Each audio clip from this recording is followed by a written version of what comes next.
here at elk camp, all set up. Guess what? We packed the hide out.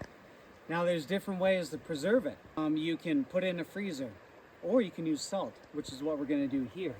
Now with this elk hide right here, we weighed it.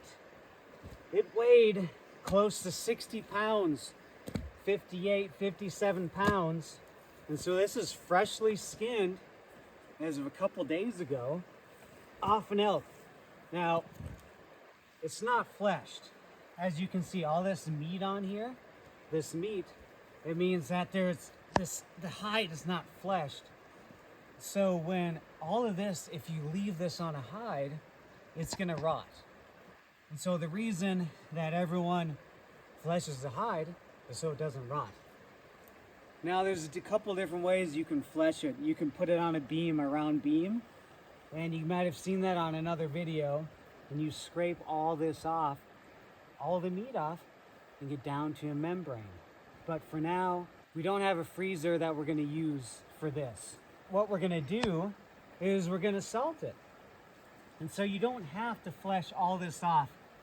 It would be good if you get most of it off, but if you're wondering how heavy this is, lift this bucket up. I bought this for $7. The salt itself for $7. So non-iodized, non-mineralized salt, just regular salt, and then spread it all over, and that's going to draw the moisture out. So you need a bunch of salt, several pounds of salt. What this is going to do is going to draw some moisture out. You want to get it all the way to the edges. It's going to change the pH content of the hide itself. And so the hide itself, you see all these flies buzzing around. You don't want all those flies laying eggs in there. And if you salt a hide, what this can do, this will keep a hide for years and years. If you keep it out of the sun, you keep it in a tote, keep it in the shade. So let's salt this up.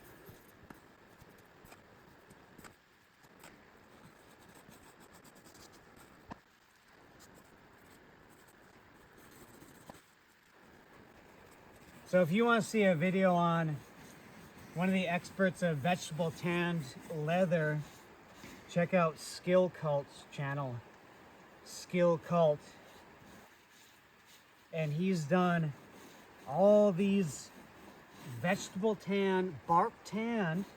So vegetable meaning you're not using the brain or something like that. You're using vegetable matter to tan hides. And a lot of times he'll use oak bark. And you just find in different tannins in the bark to be able to tan the hide. And so he's an expert in that area. And if you salt this hide, you put it in a container. After you fold it up, this salt is going to draw all of the moisture out of the hide. A lot of the moisture, not all of it, out of the hide.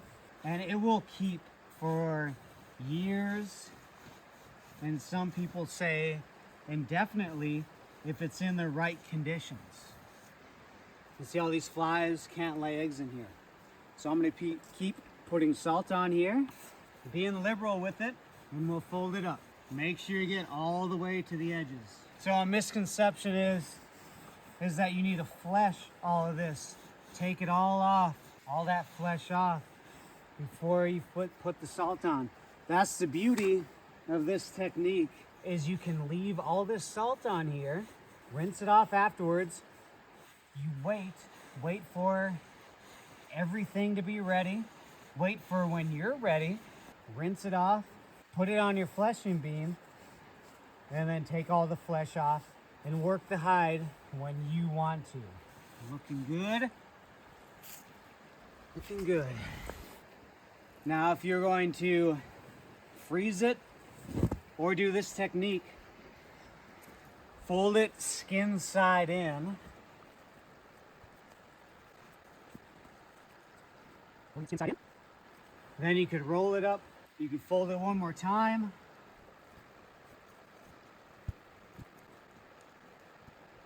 Then once you roll it up from here, you got, I probably put 15 pounds of salt on this thing.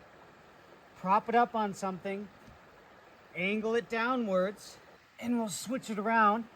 If we angle it, because more of the openings are over here, and you see a lot of hide tanners do this too, is they salt it, put it up on a rack, and let all the moisture seep out for 24 hours at least.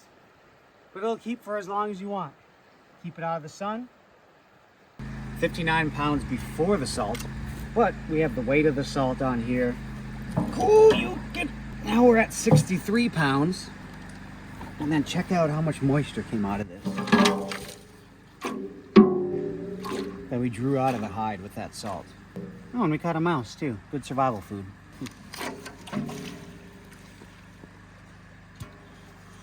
So we'll put this in the shade, continue to let it drain. Look at all this draining out right here. Nice. It's exciting. Keep surviving.